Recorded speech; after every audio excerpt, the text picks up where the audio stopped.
अगर ये काम तुम दोनों में से किसी का है तो मुझे जल्दी से बता दो, नहीं तो मैंने सीआईडी को बुलाया है। सीआईडी आती ही होगी। क्या क्या आंटी, आप मुझ पे शक कर रही हैं? मैं रोहन, मुझ पे आप कैसे शक कर सकती हैं? मैं तो आपका भांजा हूँ ना। मैं तुम पे शक नहीं कर रही हूँ, बस पूछ रही हूँ।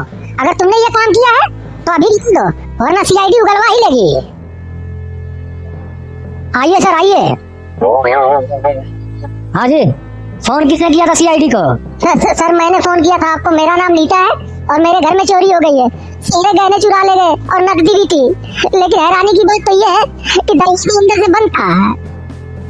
ओह माय गॉड, दरवाजा अंदर से बंद और घर में चोरी भी हो गई? जी सर, सारे गहने और जितना भी नगद रुपया ले गए। कुछ तो गड़बड़ है, कुछ तो जरूर गड़बड़ है। कमरा अंदर से बंद और फिर भी चोरी हो गई, कुछ तो गड़बड़ जरूर है। इंस्पेक्टर दीपक, देखो दरवाजे पे कोई फोर्स एंट्री के निशान है क्या? एसीपी सर, फोर्स एंट्री के कोई भी निशान नहीं है। लगता है दरवाजा चाबी से खोला गया है। इंस्पेक्टर, इसका मतलब समझे, कुछ समझे? लगता है ये किसी अंदर वाले का ही काम है। जिस वक्त आपके घर में चोरी हुई, घर के अंदर कौन कौन था? सर मैं, मेरा भांजा रोहन और मेरी काम वाली बाई नीता। इन लोगों से पूछताछ करो, पूछताछ करो कड़ाई के साथ, जल्दी ही झूठ पकड़ा जाएगा। जी सर। तुम्हारा नाम रोहन है? जी मैडम। क्या कर रहे थे तुम घर में जिस वक्त ये चोरी हुई?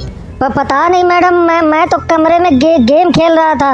मुझे कुछ नहीं पता चला कब ये चोरी हो गई। वो तो हम पता लगा ही लेंगे। चलो साइड हटो। ये काम वाली बाई है आपकी? जी मैडम। आप क्या कर रही थी जब ये चोरी हुई? आप थी? तुम जाओ अंदर देखो, अलमारी के पास कोई सबूत मिलता है क्या? बोलिए, मुंह में देखिए मेरा। आप क्या कर रही थी उस वक्त? मैं तो दोपहर में झाड़ू लगा के चली गई थी। मुझे कुछ नहीं पता ये सब कब हुआ, किसने किया। सर, 3 ही लोग थे और 2 लोग मना कर रहे हैं। मालकिन तो खुद चोरी करेंगी नहीं। वो तो हम पता लगा ही लेंगे कौन झूठ बोल रहा है और कौन सच।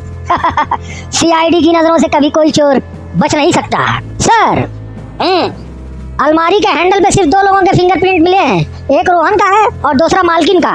ओह इंस्पेक्टर, चेक करो, क्या कमरे की छत पर से कोई रास्ता है? नहीं सर, पूरा सील है, मतलब अंदर से ही चोरी हुई है, बाहर वाला कोई नहीं आया है अंदर। दरवाजा बंद और घर में चोरी। काम तो किसी अंदर वाले का ही है। इंस्पेक्टर इधर आओ। जी सर, मुझे इस रोहन पे शक हो रहा है। रोहन ने ही पहले कमरे में गहने चुराए होंगे, फिर दरवाजा बंद करके चाबी दरवाजे के नीचे से धागे से बाहर खींच ली होगी और फिर बाहर से ताला लगा दिया होगा। ऐसा पॉसिबल है सर, ऐसा पॉसिबल है। तो इसका मतलब समझे तुम लोग? समझे? मुझे तो रोहन पे पक्का शक हो रहा है। अच्छा एक बात बताओ इंस्पेक्टर, कितने साल की सजा होगी अगर चोर पकड़ा गया तो? यही कोई 3.5 साल की सजा होगी सर, ज्यादा नहीं, 3.5 साल की। मुझे माफ कर दो एसीपी साहब, मुझे माफ कर दो, मुझे पैसों की बहुत सख्त जरूरत थी। रोहन, सच में तुमने चुराए हैं? मुझे माफ कर दीजिए, मुझे माफ कर दीजिए, मुझसे गलती हो गई। मुझे पैसों की बहुत जरूरत थी, इसलिए मैंने चोरी कर ली। माफ कर दो एसीपी साहब, आगे से मैं कभी ऐसा नहीं करूंगा। मजबूरी में मुझे चोरी करनी पड़ गई। मजबूरी चाहे जैसी भी हो बेटा, अपराध उसका नाश्ता नहीं हो सकता। इंस्पेक्टर ले चलो इसे। चल बेटा, अब तो तू चक्की पीसेगा जेल में। अगर कभी मुश्किल हो जिंदगी में तो बात करो, चुप रहकर गलत रास्ता मत चुनो, क्योंकि अपराध कितना भी चालाक हो, सीआईडी से नहीं बच सकता।